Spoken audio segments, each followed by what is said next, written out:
So, you may have heard about starting things from cuttings, like succulents, like tomatoes, and more tomatoes. But, have you ever heard of starting broccoli from cuttings?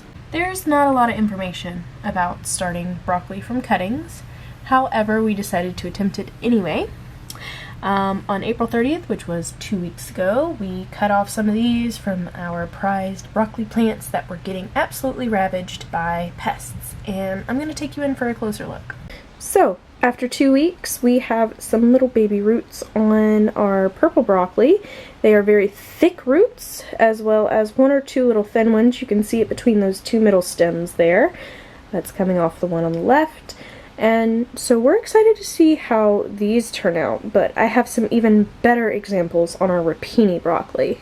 So here's our rapini, done on 430 as well. And can you see those long, beautiful roots? What about that big clump of super healthy roots there? These are excellent examples of what happens whenever they're placed in water. You can tell we only have it a few inches high. There is one that's just sort of floating around in the water down there. It's a little tiny stem. That's totally fine.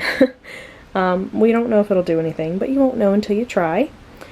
You can tell that a lot of this greenery up top has died off. That's totally normal, to be expected.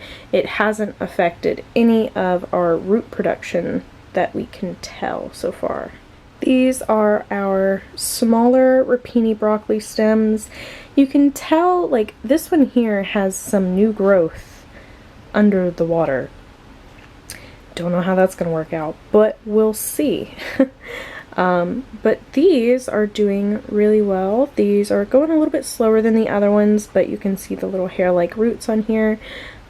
So hopefully these will turn out just as good, if not better, than the others. So, just a quick little recap. All we did was grab a mason jar, cut off some of our stems of broccoli. We made sure that we had a lot of stem, placed it in just a little bit of water in the bottom, and in 2 weeks' time we have had some wonderful root development as well as some little late bloomers, but we've changed the water all of a couple times, and I'll be sure to keep you guys updated on how this actually works when we put them in the ground.